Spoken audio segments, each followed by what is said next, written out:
በአንድ ወቅት የኖቤል የሰላም ሽልማት ያቆራኛቸው ጠቅላይ ሚኒስትር አብይ አህመድና የኤርትራው ፕሬዝዳንት ኢሳያስ አፈወርቂ ዳግም በታላላቅ ኃይሎች ግፊት ወደ አዲስ ግንኙነት እየተገፉ ስለመሆናቸው የሚጠቁሙ መረጃዎች እየወጡ ነው።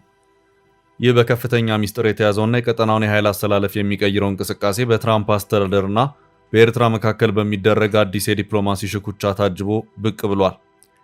የጠቅላይ ሚኒስትሩ አማካሪ በጉዳዩ ላይ ጥብቅ ማሳሰቢያ ሰጥተዋል። ይዘነዋል። የአሜሪካና ኢራን ልዑካን ቡድኖች ጉዞ ወደ ፓኪስታን ኢስላማባድ ብለዋል። በኢራን ውጭ ጉዳይ ሚኒስትር አባስ አራግቺ የሚመራው ልዑካን ቡድን ኢስላማባድ ገብቷል። በአሜሪካ በኩል የመካከለኛው ምስራቅ የአሜሪካ ልዩ መልእክተኛ ስቲቭ ዊትኮፍ እና ጃሬድ ኩሽነር ከዋሽንግተን ጉዞ ጀምረዋል። በኢራን በኩል ከአሜሪካ ልዑካን ቡድን ጋር አንገናኝም፣ የምናካሄደው ድርድርም የለም እየተባለ ነው። በአሜሪካ አቅጣጫ ደግሞ ጉዞ ለወሳኝ ድርድር ነው፣ እንደውም ከኢራን የምናገኘው ነገር አለ ሲሉም ፕሬዚዳንት ትራምፕ አስታውቀዋል። ነገሮች ግራ አጋቢ ሆነው እንደቀጠሉ ነው። በዚሁ የፓኪስታኑ ቆይታ ስኬት ከሌለ የቀደመው ጦርነት ሊቀጥል ይችላል የሚሉ ስጋቶችም ተፈጥረዋል። ከዛሬ ጀምሮ ለኢራንና አሜሪካ ወሳኝ ቀናት ናቸው። ጥንቅራችን ከያዛቸው ዕለታዊ መረጃዎች መካከል ነው። በአፍሪካ ቀንድ ያለውን ውጥረት ለማርገብና ህዝባዊ ትስስርን ለማጠናከር ያለመ አንድ ትልቅ ህዝባዊ ስብሰባ በሱዳን መዲና ካርቱም ተካሂዷል። የኤርትራ፣ የሱዳንና የኢትዮጵያ የፖለቲካና የማህበረሰብ መሪዎች የተሳተፉበት ይህ ጉባኤ በቀጠናው ሰላምን ለማስፈን አዲስ ተስፋ የፈነጠቀ ክስተት ሆኗል። መረጃውን እናደርሳለን። ታጣቂዎች በተደራጀ መልኩ ጥቃት ፈጽመው ለ7 ሰዎች ህልፈተ ህይወት ምክንያት ሆነዋል። የፌዴራል ፖሊስን ጨምሮ ሌሎች የአካባቢ የጸጥታ ኃይሎች ጥቃቱን ለመመከት ከፍተኛ ርብርብ አድርገዋል ተብሏል። ክስተቱ የተፈጠረ በምን ምክንያት የሚለውን ጭምር ዳሰን መረጃውን ወደ እናንተ ለማድረስ ይዘነዋል። እስከ ጥንቅራችን ፍጻሜ አብራችሁን ቆዩ። የምንለቃቸው ዕለታዊ ትኩስ ዜናዎች እንዲደርሷችሁ ላይክ፣ ሼር፣ ሰብስክራይብ ማድረግ እንዳትረሱ። የጠቅላዩና ኢሳያስ አዲስ የእርቅ ጉዞ። በአንድ ወቅት የኖቤል የሰላም ሽልማት ያቆራኛቸው ጠቅላይ ሚኒስትር አብይ አህመድና የኤርትራው ፕሬዝዳንት ኢሳያስ አፈወርቂ ዳግም በታላላቅ ኃይሎች ግፊት ወደ አዲስ ግንኙነት እየተገፉ ስለመሆናቸው የሚጠቁሙ መረጃዎች እየወጡ ነው። ይህ በከፍተኛ ሚስጥር የተያዘውና የቀጠናውን ኃይል አስተላለፍ የሚቀይረው እንቅስቃሴ በትራምፕ አስተዳደርና በኤርትራ መካከል በሚደረግ አዲስ የዲፕሎማሲ ሽኩቻ ታጅቦ ብቅ ብሏል። የጠቅላይ ሚኒስትሩ አማካሪ በጉዳዩ ላይ ጥብቅ ማሳሰቢያ ሰጥተዋል። የጠቅላይ ሚኒስትሩ የምስራቅ አፍሪካ ጉዳዮች አማካሪ የሆኑት አቶ ጌታቸው ረዳ በትላንትናው ዕለት በኤክስ ትስስር ገጻቸው ያሰፈሩት መልእክት አዲስ የፖለቲካ መነጋገሪያ አጀንዳ ሆኗል። አቶ ጌታቸው በታዋቂው የቀጠናው ተመራማሪ ኬቲል ትሮኖቮል ትንታኔ ላይ ባጋሩት መልእክት በአሜሪካና በኤርትራ መካከል ሊኖር ስለሚችለው የመቀራረብ አጀንዳ ሰፋ ያለ ምላሽ ሰጥተዋል። አማካሪ ጉዳዩን ሲያብራሩ ነገሩ ከሚታየው በላይ ጥልቅ ሚስጥር አለው በማለት ማንኛውም ከኤርትራ ጋር የሚደረግ ግንኙነት በቀጠናው ካለው ነባራዊ ሁኔታ ጋር በቀጥታ የተገናኘ መሆኑን ጠቁመዋል። የአቶ ጌታቸው ረዳ ትንታኔ በዋነኛነት የሚያጠነጥነው በፕሬዝዳንት ኢሳያስ አፈወርቂና በጠቅላይ ሚኒስትር አብይ አህመድ መካከል ሊኖር ስለሚገባው የዲፕሎማሲ ግንኙነት ነው። እንደ አማካሪው ገለጻ ከኤርትራ ጋር የሚደረግ ማንኛውም መቀራረብ ውጤታማ ሊሆን የሚችለው ፕሬዝዳንት ኢሳያስ ከደቡብ ጎረቤታቸውና በቀጠናው እጅግ ተጽዕኖ ፈጣሪ ከሆኑት ከጠቅላይ ሚኒስትር አብይ አህመድ ጋር እንዲታረቁ ምክር ሲሰጣቸው ብቻ ነው። ይህ አባባል በሁለቱ መሪዎች መካከል ያለውን ግንኙነት ማደስ በቀጠናው ለሚታሰበው ለማንኛውም ሰላምና ትብብር እንደ ዋነኛ ቁልፍ እንደሚቆጠር በግልጽ ያሳያል። ይህ አዲስ የዲፕሎማሲ አቅጣጫ በተለይም ኬቲል ትሮኖቮል ካነሱት የአሜሪካና የኤርትራ መቀራረብ በቀጠና አስተላለፍ ላይ የሚፈጥረው ጫና ጋር ተዳምሮ ሲታይ የኢትዮጵያ ሚና ወሳኝ መሆኑን ያረጋግጣል። አቶ ጌታቸው ድልድዩ ጋር ስንደርስ እንሻገረዋለን በሚል የቋጩት ሀሳብ መንግስት በቀጠና የሚከሰቱ ለውጦችን በንቃት እየተከታተለ መሆኑንና የኢትዮጵያን ብሔራዊ ጥቅም በሚያስጠብቅ መልኩ ለመጓዝ መዘጋጀቱን ያመላክታል። በፕሬዝዳንት ኢሳያስና በጠቅላይ ሚኒስትር አብይ መካከል የሚኖረው ቀጣይ ግንኙነት የአፍሪካ ቀንድና የፖለቲካ ካርታ ዳግም ሊቀይር የሚችል ትልቅ ክስተት እንደሚሆን ይጠበቃል። ይህ በእንዲህ እንዳለ የአሜሪካና የኤርትራ መቀራረብ ጉዳይ በዋሽንግተን ዲፕሎማቶች ዘንድም ጠንካራ ተቃውሞ እየገጠመው ይገኛል። የቀድሞ የአሜሪካ ረዳት የውጭ ጉዳይ ሚኒስትር ቲቦር ናጊ በይፋ ኤክስ ገጻቸው ባሰፈሩት መልእክት በመጀመሪያው የትራምፕ አስተዳደር ወቅት ተመሳሳይ ሙከራ ተደርጎ ውጤት ሳይገኝ መቅረቱን በማስታወስ እቅዱን አጥብቀው ተችተዋል። ናጊ የአስመራው መንግስት ለለውጥ ዝግጁ አለመሆኑንና አገሪቱን ወደ እስር ቤት ካምፕ ቀይሯታል ሲሉም በሰነዘሩት ጠንካራ ወቀሳ ግንኙነቱን ማደስ የማይታሰብ መሆኑን ገልጸዋል። ይህንኑ ስጋት በማጠናከርም የቀድሞ የውጭ ጉዳይ ሚኒስትርና የብሔራዊ ደህንነት ምክር ቤት ከፍተኛ ባለስልጣን ካሜሮን ሀድሰን አስቀድሞ በፎሬን ፖሊሲ መጽሔት ላይ ባወጡት ጽሑፍም ተቃውሟቸውን መግለጻቸው ይታወሳል።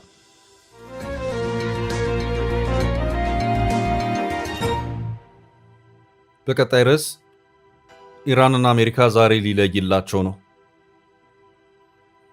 የአሜሪካና ኢራን ጉዳይ ግራ አጋቢ ሆኗል። በወሳኝ ጉዳይ ከዛሬ ጀምሮ ሊለይላቸው ነው። የሁለቱም ሀገራት ተደራዳሪ ቡድን የመጨረሻን የተባለለትን ንግግር ለማድረግ ወደ ፓኪስታን እያመሩ ነው። ኢራኖች ደርሰዋል፣ አሜሪካኖች ጉዞ ላይ ናቸው። ይህ ንግግር ከከሸፈ ሁለቱም ሀገራት ዳግም ወደ ጦርነት ሊያመሩ ይችላሉ የሚለው ስጋት አይሏል። ሁኔታዎቹ ግን ግራ አጋቢ ሆነዋል። ግራ አጋቢነቱ የተፈጠረው ከዚሁ ድርድር ከተባለው ጉዳይ ጋር በተያያዘ ነው። ሁለቱ ሀገራት ከ39 ቀናት ፍልሚያ በኋላ ፓኪስታን ላይ አንድ ዙር ያልተሳካ ድርድር ያደረጉ መሆኑ የሚታወስ ሲሆን ሁለተኛው ዙር ድርድር ፓኪስታን ፍላጎት ባለማሳየቷ ሳይደረግ ቀርቷል። በመሃልም ለ2 ሳምንታት የቆየው የተኩስ አቁም ስምምነት በማለቁ በፕሬዝዳንት ዶናልድ ትራምፕ የተናጠል ውሳኔ እንዲራዘም የተደረገ ሲሆን በዚህ ሂደት ውስጥም ኢራን ወደ ድርድር እንድትገባ አሜሪካ ከፍተኛ ጫናና ግፊትን ስታሳድርም ቆይታለች። ኢራን በበኩሏ በአሜሪካ የተዘጉት የሆርሙዝ ወሽመጥ ወደቦች ሳይከፈቱ ሁለተኛ ዙር ድርድር የማይታሰብ ነው ስትል ቆይታለች። በአሜሪካ በኩል በኢራን ላይ የተጣለውን የመርከብ እንቅስቃሴ ገደብ ማንሳት የማይታሰብ ነው በሚል የተገለጸ መሆኑ የሚታወስ ነው። በዚህ ሂደት ውስጥም የትኛው አካል ለድርድር እጁን ይሰጣል የሚለው ጉዳይ ሲያነጋግርም ቆይቷል። በዚህ መሃልም በኢራን ውጭ ጉዳይ ሚኒስትር አባስ አራግቺ የተመራው ልዑካን ቡድን ወደ ፓኪስታን ኢስላማባድ አምርቷል። የኢራን ባለስልጣናት የፓኪስታን ጉዟቸውን በተመለከተ በሰጡት ማብራሪያቸው የፓኪስታኑ ጉዟችን ከአሜሪካ ጋር ለመደራደር ሳይሆን ከፓኪስታን ጋር ለመነጋገር ነው ሲሉ አስታውቀዋል። በኢራን በኩል ከአሜሪካ ጋር የምናደርገው ድርድር አይኖርም ቢባልም በሌላ አቅጣጫ ደግሞ የአሜሪካ የመካከለኛው ምስራቅ ልዩ መልእክተኛው ስቲቭ ዊትኮፍ እና ጃሬድ ኩሽነር ወደ ፓኪስታን አምርተዋል። እስካሁን ባለው ሁኔታ በዚሁ በፓኪስታን የኢራንና የአሜሪካን ልዑካን ቡድኖች ማምራት ጋር በተያያዘ የተብራራ መረጃ ሊወጣ አልቻለም። ፕሬዚዳንት ዶናልድ ትራምፕ ከዚህ ቀደም በሰጡት አንድ ማብራሪያቸው የኢራን የድርድር ጭብጦች ወይም የሰላም እቅድ ወይም ፒስ ፕሮፖዛል ምን እንደሆነ ማወቅ እንፈልጋለን፣ ተደራዳሪዎቻቸው ይህን ሰነድ ይዘው ይምጡ ያሉ መሆኑ የሚታወስ ነው። እናም እንደ አልጀዚራ ዘገባ ከሆነ አንዱ የዚሁ የሁለት ሀገራት ልዑካን ቡድን የፓኪስታን ኢስላማባድ ጉዞ ምክንያትም ኢራን የምትለውን ለመስማት ወይም የምታቀርበውን የሰላም እቅድ ለማየትና ለመመርመር ነው። ከአሜሪካ ተደራዳሪዎች ጋር በቀጥታ እንደማይነጋገሩ ያመለከቱት የኢራን ባለስልጣናት በኢራንና አሜሪካ መካከል እንዲካሄድ የታቀደ ድርድር ወይም ንግግር የለም ያሉ ሲሆን ይሁንና ከፓኪስታን ጋር ባለው ግንኙነት የኢራን ምልከታዎች ለፓኪስታን ይቀርባሉ ሲሉ መናገራቸውን የቢቢሲ ዘገባ አመላክቷል። የቴህራን ባለስልጣናት ድርድር ነው፣ የለም ንግግር ነው፣ በቀጥታ የሚደረግ ድርድር የለም፣ ቀጥተኛ ባልሆነ መልኩ የሚደረግ ድርድር ይኖራል የሚሉትና የመሳሰሉት ግልጽ ያልሆኑ መረጃዎችን በተመለከተ መረጃው የተያዘው ሆን ተብሎ ነውም እየተባለ ይገኛል። በቀደመው ድርድር ሁሉም ነገር ለሚዲያ መበተኑ ሁለቱ ሀገራት ውጤታማ እንዳይሆኑ ካደረጓቸው ምክንያቶች መካከልም አንዱ ነው እየተባለም ይገኛል። መረጃዎችን አስቀድሞ ማውጣት ድርድሩን አደጋ ላይ የሚጥለው ይሆናል በሚልም ሂደቱን በሚስጥር መያዙ አስፈላጊ ነው መባሉን የአልጀዚራ ዘገባ አመላክቷል። ትራምፕ አስቀድሞ በሰጡት አንድ መግለጫ ግን ኢራን የምትሰጠኝ ወይም የምታበረክትልኝ አንድ ነገር አለ፣ አንድ የሆነ ነገርን ጠብቁ ሲሉ መናገራቸውን የሲኤንኤን ዘገባ አመላክቷል። ንግግር ይባል ወይም ድርድር በሁለቱ ሀገራት ልዑካን ቡድኖች መካከል የሚታዩ አዎንታዊ ለውጦች ካሉ በአሁኑ ሰዓት በልዑካን ቡድን ውስጥ ያልተካተቱት ምክትል ፕሬዚዳንቱ ጄዲ ቫንስ እና የውጭ ጉዳይ ሚኒስትሩ ማርኮ ሩቢዮ ወደ ፓኪስታን የሚያመሩ መሆኑን የዋይት ሀውስ መረጃ አመልክቷል።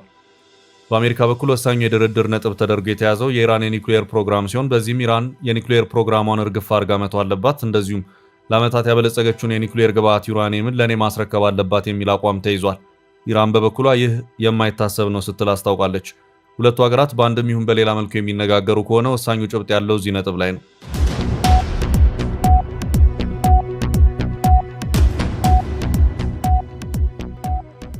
በቀጣይ መረጃ የኢትዮጵያ ኤርትራና ሱዳን አዲስ ጅምር። በአፍሪካ ቀንድ ያለውን ውጥረት ለማርገብና ህዝባዊ ትስስርን ለማጠናከር ያለመ አንድ ትልቅ ህዝባዊ ስብሰባ በሱዳን መዲና ካርቱም ተካሂዷል። የኤርትራ የሱዳንና የኢትዮጵያ የፖለቲካና የማህበረሰብ መሪዎች የተሳተፉበት ይህ ጉባኤ በቀጠናው ሰላምን ለማስፈን አዲስ ተስፋ የፈነጠቀ ክስተት ሆኖ ተመዝግቧል። የአፍሪካ ቀንድ ጉዳዮች ጋዜጠኛው ጌዲዮን ሙሳ ባጋራው መረጃ መሰረት ስብሰባው በሶስቱ ጎረቤት ሀገራት መካከል ያለውን ልዩነት ለማስወገድና በጋራ አብረው የመኖር እሴቶችን ለማሳደግ ያለመ መሆኑ ተገልጿል።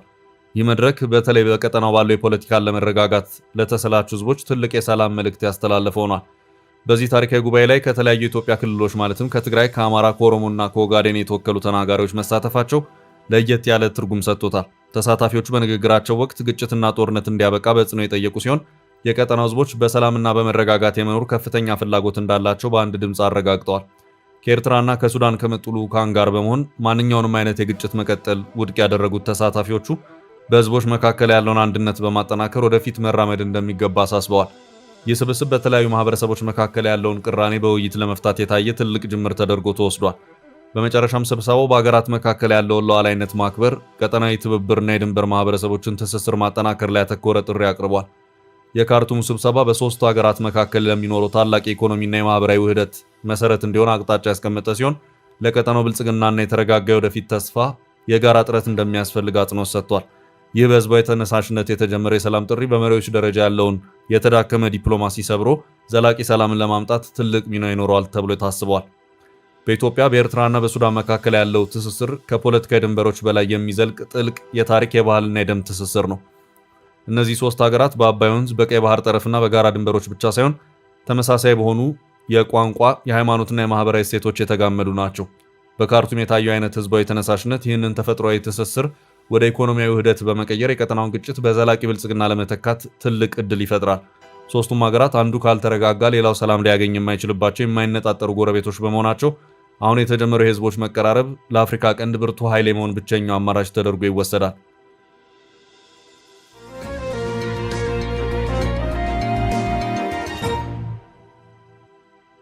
ወደ ቀጣይ ርዕስ አለፍን። በድንገተኛው ጥቃት 7 ሰዎች ተገደሉ። ታጣቂዎች በተደራጀ መልኩ ጥቃት ፈጽመው ለ7 ሰዎች ህልፈት ህይወት ምክንያት እንደሆኑ የዛሬው የቢቢሲ አማርኛው ድረገጽ ዘገባ አመላክቷል። ጥቃቱ የተፈጸመው በቤኒሻንጉል ጉሙዝ ክልል የመተከል ዞን ዋና ከተማ በሆነችው ግልገል በለስ መሆኑ ታውቋል። ጥቃቱንም የፈጸሙት የጉሙዝ ታጣቂዎች ናቸውም ተብሏል። በትላንትናው ዕለት አርብ ንጋት ላይ በግልገል በለስ ከተማ ማረሚያ ቤት ላይ ታጣቂዎቹ በፈጸሙት ጥቃትም 7 የቄራ ሰራተኞች የተገደሉ መሆኑን ይሄው የዛሬው የቢቢሲ ዘገባ አክሎ አመላክቷል። እንደ ዘገባው ከሆነ ታጣቂዎቹ ጥቃት የከፈቱበት ዓላማም በእስር ላይ የሚገኙ አባላቶቻቸውን ለማስፈታት በማሰብ ነበር። ታጣቂዎቹን በመከላከሉ በኩልም የማረሚያ ቤቱ ጠባቂዎች፣ የአካባቢው ሚሊሻና የፌዴራል ፖሊስ በተኩስ ልውውጡ ላይ እንደነበሩም ዘገባው አክሏል። በዚሁ ዙሪያ ማብራሪያቸውን ለቢቢሲ የሰጡት የፓርላማ አባል የሆኑት ዶክተር መብራቱ አለሙ ጥቃቱ የተከፈተው ማረሚያ ቤቱን ሰብረው ለመግባት ሙከራ ባደረጉ ታጣቂዎች ነው ሲሉ ተናግረዋል። ዶክተር መብራቱ አክለውም ታጣቂዎቹ በከተማዋ ተኩስ የከፈቱት ለአርብ ሚያዝያ 16 ቀን 2018 ዓ.ም አጥቢያ 11 ገደማ ላይ መሆኑን ተናግረዋል። ቢቢሲ ያነጋገራቸው ነዋሪዎችም ማረሚያ ቤቱ ላይ ጥቃት መከፈቱን ጠቅሰዋል። አንድ ነዋሪ ተኩሱን የከፈቱት ማረሚያ ቤቱን በኃይል ጥሰው ለመግባት የሞከሩት የጉሙዝ ታጣቂዎች ናቸው። ጥቃት የከፈቱበት ምክንያትም ማረሚያ አካባቢ ራሳቸውን አባላት ለማስፈታት በማሰብ ነው ማለታቸውን ቢቢሲ አመላክቷል። የህዝብ ተወካዮች ምክር ቤት አባሉ ዶክተር አለሙ በበኩላቸው ጥቃቱን በተመለከተ ያለኝ መረጃ የሚያሳየው ማረሚያ ቤት ለመስበር የሞከሩት ከጉሙዝ ሰላም ተመላሽ ውስጥ ያልተስማሙ በሰላም አንመለስም ካሉት ወገኖች ውስጥ እንደሆነ ነው። ግን ደግሞ በዚህ ጥቃት ከሌሎችም የታጠቁ ቡድኖች ጋር አብረው እንደመጡ ሰምቻለሁ ሲሉም ተናግረዋል። አንድ ነዋሪ ደግሞ ታጣቂዎቹ ተኩስ መለዋወጥ የጀመሩት ከማረሚያ ቤት ፖሊስ ጋር ሲሆን በኋላ ላይ ፖሊስ፣ ሚሊሻና ፌዴራል ፖሊስ ለከፈተው ጥቃት ምላሽ ሰጥተዋል ብለዋል። ታጣቂዎቹ በከፈቱት ጥቃት በአካባቢው ስራ ላይ የነበሩ 7 የቄራ ሰራተኞች መገደላቸውን ነዋሪዎችና የፓርላማ አባሉ ተናግረዋል። አንድ ነዋሪ ደግሞ የተገደሉ ሰዎች ብዛት 5 እንደሆነ ጠቅሷል። ማረሚያ ቤቱና የከተማው ቄራ የሚገኙበት ስፍራ ተቀራራቢ መሆኑን የተናገረ አንድ ነዋሪ በአጋጣሚ በሌሊት ለእርድ የወጡና በተኩስ ልውውጡ መሃል የተገኙ የቄራ ሰራተኞች ተገድለዋል ሲል ማስታወቁን ዘገባው አመልክቷል። ዶክተር መብራቱን በበኩላቸው ታጣቂዎቹ ድንገት ትልቅ ተኩስን ፈጥረዋል። በዚህ ሂደት ውስጥ ልኳንዳ ቄራ የሚሰሩ አራጆች ነበሩ። እነዚህ ሰዎች ምንም ስለማያውቁና ሌሊትም ስለሚወጡ በመሃል በጣም ተጎድተዋል ሲሉ ተናግረዋል። የፓርላማ አባሉ አክለውም ከታጣቂዎቹ በኩል 2 ሰዎች መገደላቸውን አብራርተዋል። አንድ ነዋሪም ታጣቂዎቹ በመሃል የተወሰነ ኃይል እየተጨመረባቸው ሲመጣ ወደ ኋላ አፈገፈጉ። 2ቱ ታጣቂዎችም ስቴዲየም አካባቢ ወደቁ። ከሚሊሻም ደግሞ 1 ሰው ተመታ ሲል ተጨማሪ 3 ሰዎች መገደላቸውን መረጃው እንዳደረሰው ቢቢሲ በዚሁ ዘገባው አመልክቷል። ያም ሆኖ ግን ታጣቂዎቹ እንዳሰቡት ማረሚያ ቤቱን በመስበር አባላቶቻቸውን አለማስለቀቃቸውንና እንዳልተሳካላቸውም ዘገባው አክሏል። ከ2011 ዓ.ም አንስቶ ተከታታይ ጥቃቶች ካስተናገደ በኋላ አንጻራዊ ሰላም ሰፍኖበት የነበረው መተከል ዞን ካለፈው ዓመት አንስቶ በኦሮሞ ነጻነት ሰራዊትና በጉሙዝ ታጣቂዎች የሚፈጸሙ ጥቃቶች እየተፈተነ መሆኑንም ቢቢሲ አመላክቷል።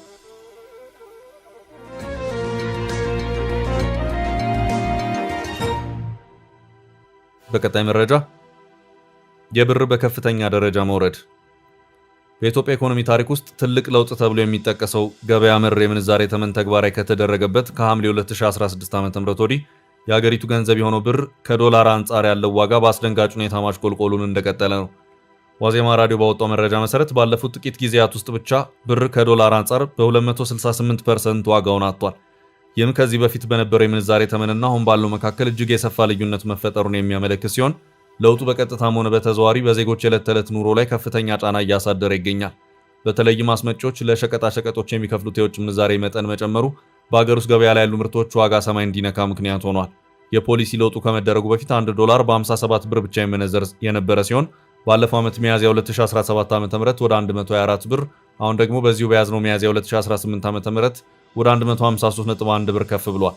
ይህም ማለት ብር ከዶላር አንጻር በ268% ዋጋውን ማጣቱን ዘገባው አመላክቷል። በተመሳሳይ መረጃው እንደሚያመለክተው የሀገሪቱ ለገቢ ምርቶች 19 ቢሊዮን ዶላር የከፈለች ሲሆን በኤክስፖርት ያገኘችው ደግሞ 5 ቢሊዮን ዶላር ነው። ይህ የብር ዋጋ መውረድ ያመጣው የዋጋ ንረት በተለይም በዝቅተኛ የኑሮ ደረጃ ላይ ለሚገኙ ዜጎችንና በመንግስት ሰራተኞች ላይ ከባድ የኑሮ ጫና ፈጥሯል።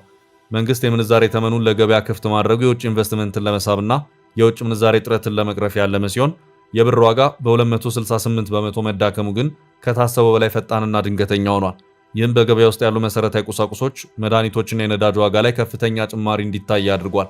የኢኮኖሚ ባለሙያዎችም ሁኔታው ካልተረጋጋ የሀገሪቱ ዋጋ ንረት ሊቆጣጠሩት ከሚችሉት በላይ ሊሆን ይችላል የሚል ስጋታቸውን እየገለጹ ይገኛሉ። በሌላ በኩል ይህ የምንዛሬ ተመን ለውጥ የጥቁር ገበያውን ለማጥፋት ያለመ ቢሆንም አሁንም በባንክና በጥቁር ገበያ መካከል ያለው ልዩነት ሙሉ በሙሉ እንዳልተቀረፈ ይነገራል። የብር ዋጋ እንዲህ በከፍተኛ መጠን ማሽቆልቆሉ ወደ ሀገር ውስጥ የሚገቡ ምርቶች ላይ ብቻ ሳይሆን በሀገር ውስጥ የሚመረቱ ምርቶችንም በግብዓት እጥረትና በዋጋ ጭማሪ እንዲመቱ አድርጓቸዋል። መንግስት ይህንን የዋጋ ንረት ለማረጋጋት የተለያዩ የድጎማ እርምጃዎችን ቢወስድም የገበያው ሁኔታ ግን አሁንም ያልተረጋጋና ለተጠቃሚ ማህበረሰብ አሳሳቢ ሆኖ ቀጥሏል። ውድ ቤተሰቦቻችን ለዛሬ ያዝንላችሁን ርዕሰ ጉዳዮች እዚህ ላይ ቋጨን። ላይክ፣ ሼር እና ኮሜንት በማድረግ ለቻናላችን ድጋፋችሁን መግለጽ እንዳትዘነጉ እያልን ከሌሎች መረጃዎች ጋር ደግመን እስክንገናኝ ቸር ያሰማን ስንል ተሰናበትን።